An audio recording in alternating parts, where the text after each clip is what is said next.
که په لنډو ټکو بیان شي د ایران حکومت سره د افغانستان د اتباعو د حقونو څخه د دفاع په حق افغان حکومت لاندې کړنې ترسره کړي چې په دوه برخو کې اقدامات او تدابیر ساز درنه حضور ته وړاندې کیږي.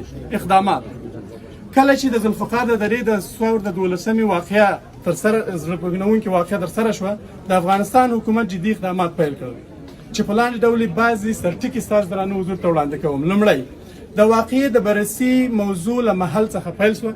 زموږ ډیپلوماتان هلته ولاړو او له محلي چارواکو سره یو ځای واقعه وڅېړله، گزارش ترتیب شو، گزارش راغی. دوم، د بهرنیو چارو وزارت د سیاسي مرستیال په سطحه رتبه هیئت د ډیپلوماتیک چینل لپاره ترتیب شو چې دا موضوع یې تعقیبوله. دریم، په لوړه سطحه دولتي هیئت چې د تمامو اړوند اداراتو نمایندګان پکې موجود وو ترتیب شو او محل ته یې سفر وکړ. په محل کې د هغه قواعدو او قوانینو چې د دواړو هیوادونو ترمنځ ترسره کیږي د هغه پر اساس داسې فیصله وشوه او داسې یو موضوع هلته پکې درج ده چې کمیساران به دا موضوع څیړي او که چیرته کمیساران قانع شول، خو که نه شو موضوع به د ډیپلوماتیک چینل نه تعقیبیږي. کمیسارانو دا موضوع تعقیب د قناعت وړ نه وه، نو موضوع د ډیپلوماتیک چینل نه تعقیب شوه او تاسې شاهدان یاست چې د اختر په ورځو کې د ایران لوړپوړی یو هیات چې د هغه هیواد سیاسي مرستیال مشري کوله افغانستان ته سفر وکړ. د افغانستان له خوا نه د افغانستان د بهرنیو چارو وزیر په خپله دا مذاکرات له دوی سره پیل کړل او دا موضوع یې ورسره وڅېړله.